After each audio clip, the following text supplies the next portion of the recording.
ابو اسید رضی اللہ تعالی عنہ سے روایت ہے، وہ کہتے ہیں کہ ہم رسول اللہ صلی اللہ علیہ وسلم کے پاس بیٹھے ہوئے تھے۔ آپ کے پاس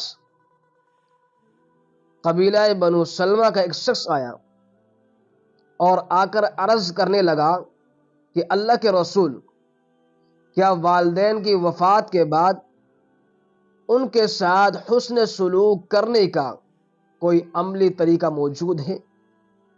آپ صلی اللہ علیہ وسلم نے فرمایا کہ موجود ہے، کہ ان کے مرنے کے بعد ان کا نماز جنازہ پڑھنا، ان کے لیے دعائے مغفرت کرنا،